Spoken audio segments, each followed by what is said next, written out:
All right, everybody, welcome back. Good afternoon. Got a couple more receivers to look at here. We are now into fifth round territory, so we're getting down to it. I understand that we're well past the guys that are truly compelling, but there's still going to be some good stuff here, or at least some interesting stuff. So let's start with Reggie Virgil of the Texas Tech Red Raiders, 22. Tall but lean is the thing here. 6'3", but 187 pounds. Lean, arms are kind of okay. 31 and a quarter is okay.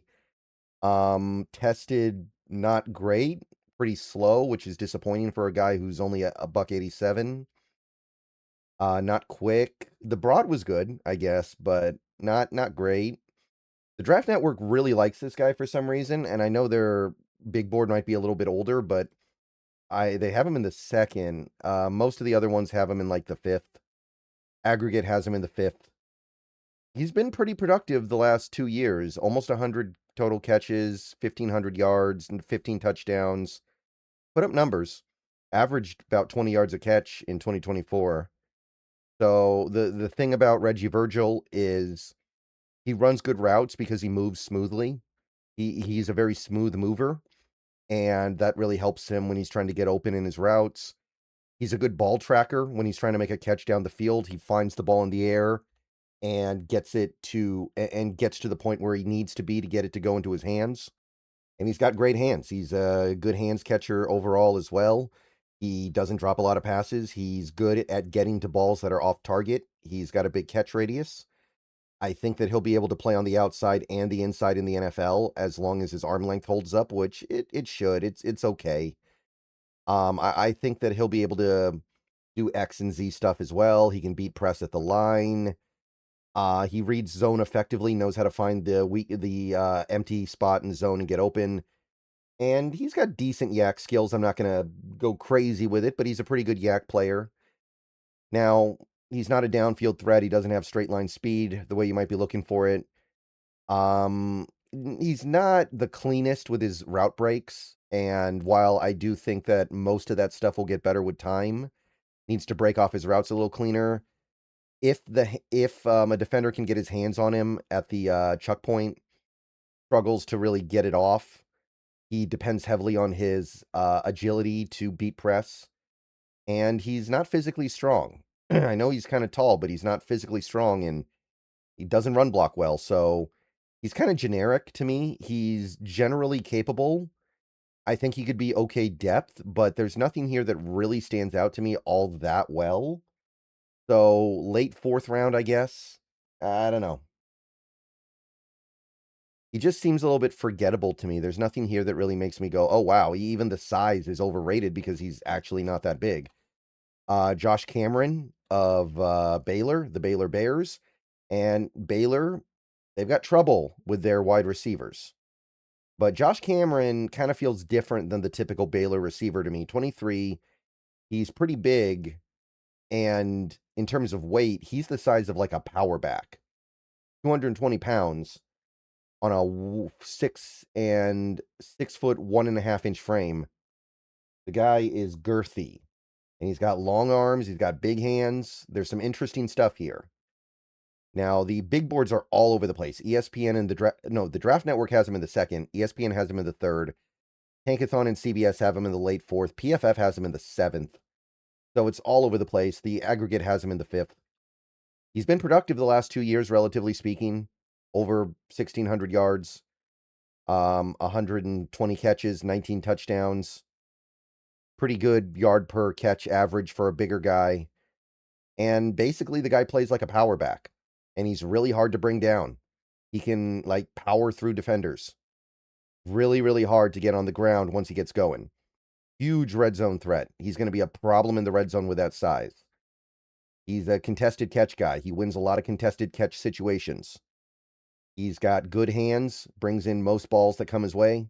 He's a good catcher, and his ball skills at the catch point are strong. He adjusts well to off-target throws, adjusts well to back shoulder fades and stuff like that. And I think he's a relatively flexible player. You can find a few different things that he's going to be able to do at the NFL level fairly well. Now, there is a little bit of the Des Bryant thing going on here where he's so dependent on his size and strength carrying the day when he's running a route. His technical route running is pretty poor. He doesn't have very good speed. He doesn't really separate. He depends very heavily on winning contested catch.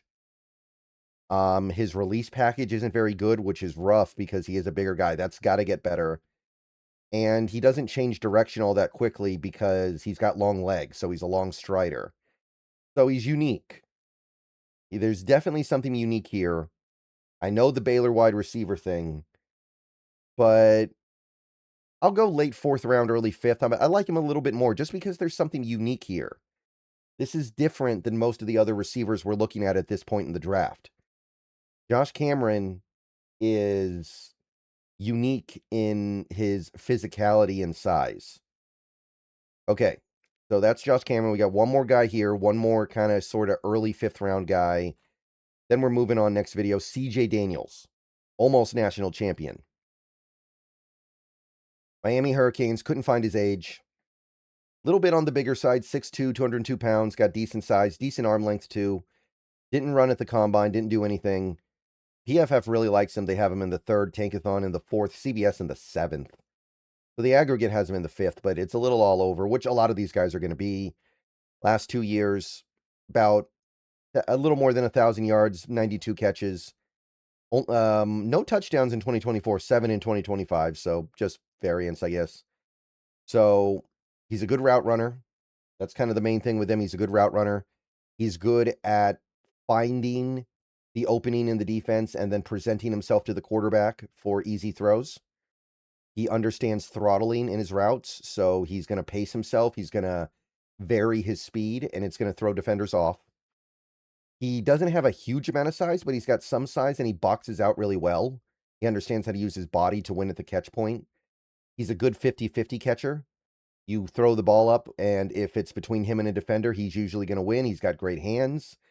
So he's kind of got all the basic fundamentals of being a quality receiver, but he doesn't have the athletic prowess to really stand out. He's not a separator, doesn't separate well. He doesn't have good speed. He's mostly a possession receiver. He's not a yak guy. He's just going to make the catch and then get what's right there in front of him. He's not really good against press, which is going to be something that's important because he's not a separator as is. And he's gotten injured a few times in his career already, so injuries are a problem for him. So he belongs on an NFL roster. There's enough basic level stuff here. And I do think he could be an effective receiver in a very limited capacity. The injuries are the real problem here. If you're going to be a fringe NFL player anyway, you need to be able to stay healthy so you can help on special teams. So the injuries have me actually putting him down in the 6th.